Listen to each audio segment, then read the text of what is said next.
এইটো কি বস্তু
ৰেসপন্সিবিলিটি হলে না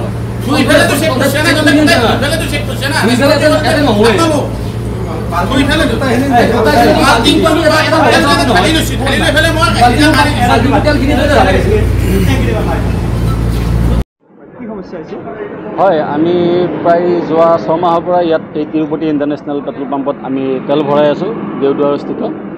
গোপেশ্বৰ মন্দিৰৰ অপজিট ছাইডত আছে প্ৰায় 4-5খন গাড়ী আমাৰ একে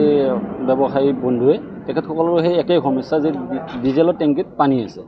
হয় আগতে হৈছিল যে আমি ভাবিছিলোঁ যে বৰষুণৰ কাৰণে বা কিবাৰ কাৰণে পানী জমা খাইছে কিবা খাইছে কিন্তু এতিয়া মানে কণ্টিনিউৱাছলি যিটো হৈ আছে তাৰ কাৰণে আমি তাৰমানে চেক কৰিব বাধ্য হ'লোঁ তো আজি চেক কৰোঁতে তেখেতসকলৰ দ্বাৰাই নিজেই চেক কৰিলোঁ তেখেতসকলে সম্পূৰ্ণ আগত আছে তেখেতসকলে বাল্টিত খালী কৰিলে তেখেতসকলে ড্ৰাম্পত ভৰালে আগত ড্ৰাম্পত আমি চেক কৰোঁতেও তাতেই পানী ওলাল তো তাৰ কাৰণে আমি উৰ্ধ্বতম কৰ্তৃপক্ষৰ ইয়াত দৃষ্টিগোচৰ মানে কি হস্তক্ষেপ বিচাৰিছোঁ আৰু মানে কি আপোনালোকৰ মাধ্যমৰ দ্বাৰা যে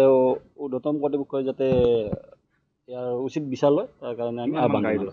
প্ৰায় 6-7খন গাড়ী পানী সোমাইছে হয় ডিজেল গাড়ী হয় ডাম্পাৰ গাড়ী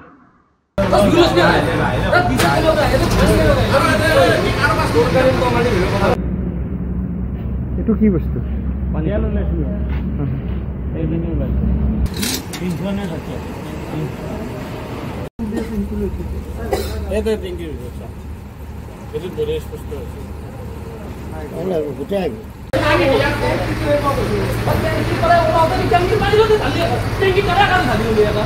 আমি